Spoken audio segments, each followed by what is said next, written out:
Dundori Forest is among the beneficiaries of reforestation initiatives aimed at reaching Kenya's target of 10% forest cover.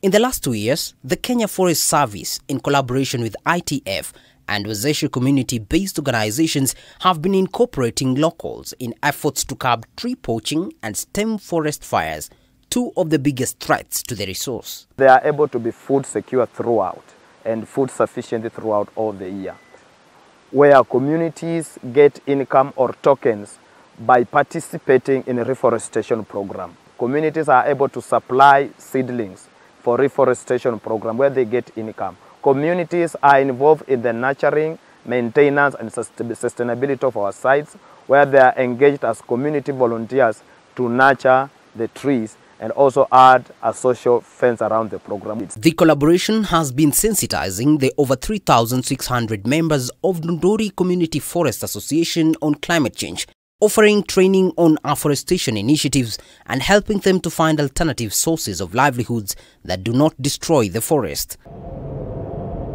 ITF has also been providing funds to pay community members who are laborers in environmental conservation jobs in the forest. So we partner with them in the issue of planting, maintaining and also protecting the forest in terms of security. The venture also aims to identify and map rare and endangered indigenous Kenyan tree species while increasing awareness on the local communities and to establish a seed bank with special focus on rare species, helping to increase the biodiversity of reforestation programs in Nakuru County. When you go around, you see there's a lot of trees, and at the moment we don't have a backlog because most of the areas have been planted.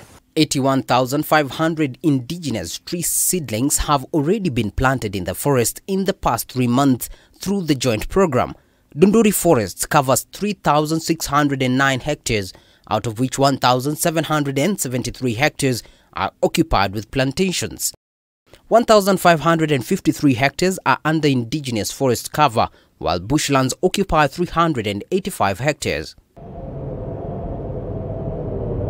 According to Redemptor Mutisia, the chairperson of Wezesha community-based organization, Nakuru County's Esel's part were particularly vulnerable to the impact of climate change, adding that despite the importance in combating climate change, forests in this country face serious threats ranging from illegal logging, encroachment, overexploitation, overgrazing, forest fires, pests and diseases.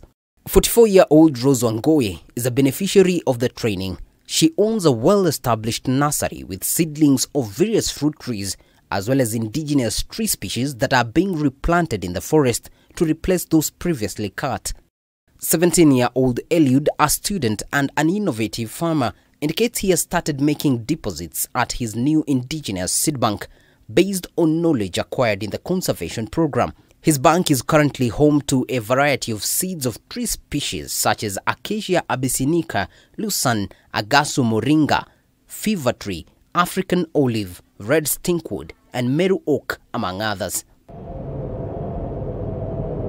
Wanton deforestation and forest degradation in Kenya is largely a result of human activities, although climate change is likely to affect the growth, composition and regeneration capacity of forests, resulting in reduced biodiversity.